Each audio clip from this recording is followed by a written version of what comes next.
بسم الله والصلاة والسلام على رسول الله صلى الله عليه وسلم. عاملين إيه يا جماعة؟ رب تكونوا بخير وفي أحسن حال دايما يا رب. اللي يحب النبي صلى الله عليه كل سنة وانتم طيبين.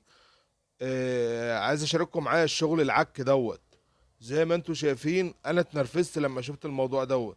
واحد جه يركب طقم دبرياج، جبنا طقم دبرياج وبلية، وجينا نركب البلية الجديدة. مش عايزة تركب على الزور بتاع الزهرة. البلية القديمة دي بتاعته اللي أنا لسه مركبها.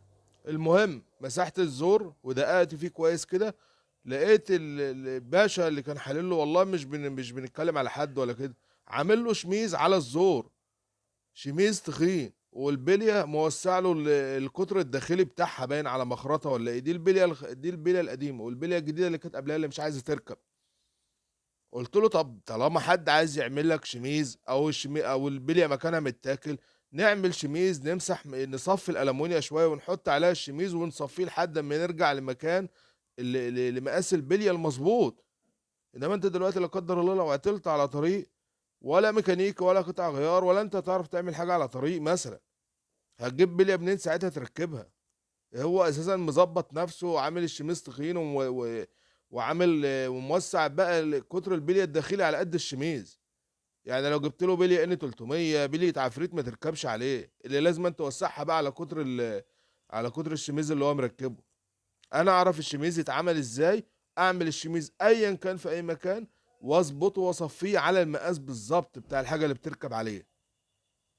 اعمل انا ايه بقى مع صاحب العربيه دوت، او مع الشغل العك اللي انا قابلته دوت؟ يا ما ينفعش اكمل عليه. بفضل الله فضلت بقى صنفر في الشميز لحد ما رجعته على المقاس بتاعه بالظبط، مقاس البليه اللي هي ال 300. اصنفر شويه واللي معايا يصنفروا شويه، ونصنفر في البليه من جوه لحد ما رجعنا البليه على مقاسها الطبيعي.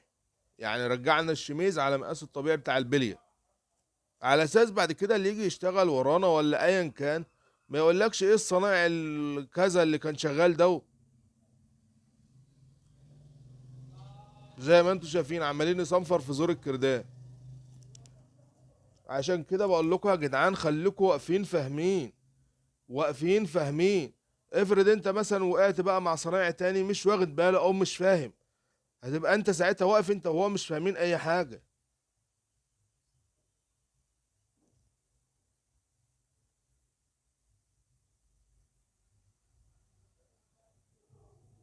خدنا وقت في العربيه دي عمالين نصنفر في قلب الشميز اللي معمول. وبعدت اشتريت صنفره مخصوص، صنفره ناعمه صنفره خشنه.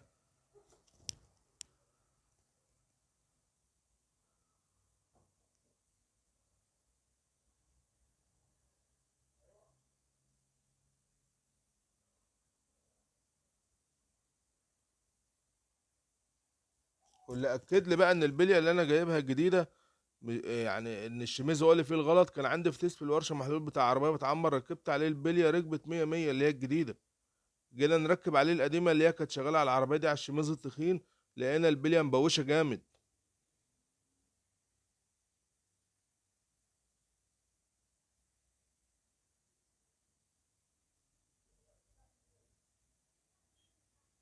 دخلنا في نص ساعه ولا ساعه عمالين نصنفر في قلب الشميز.